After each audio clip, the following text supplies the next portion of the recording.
Maşını gətirəndə özüm minmək istəyib bir dövrə vurum demək. Olur bəzən biz çox premium segment avtomobilləri gətiririk.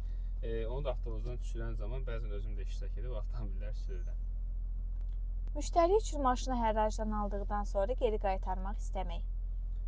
Bəli, bu bir neçə dəfə baş verib. Amma biz müştəriyə öncədən də izah edib, müqavilə formasını izah etmişik ki, yəni bu avtomobili geri qaytarmaq müəyyən bir cəriməsi var və komissiyası var. Maşını təmir etdirib tam təhvil vermək. Bəli, bu müştərilər tərəfindən çox gələn bir sorğu istəkdir, amma biz avtomobili bir neçə növ təhvil verə bilirik. Yəni bu da tam təhvildə olanlar arasındadır. Müştəri tez çatacaqmı deyəndə ürəyindən inşallah keçirtmək.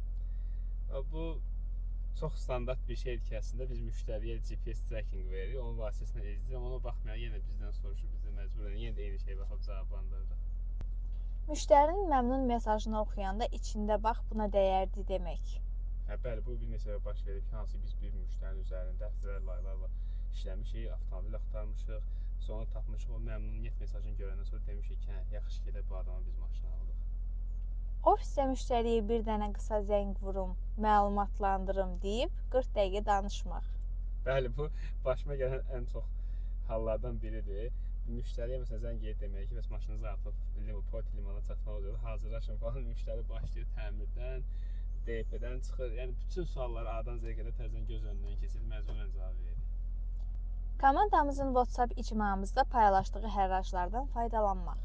Bəli, bu bir neçə gündən sonra artıq tam istifadənizə veriləcək. Siz də avtomobil satışından qazanc əldə etmək istəyirsinizsə, zəmanətli şəkildə qrupumuza qoşularaq düşmə avtomobillərə baxa bilərsiniz.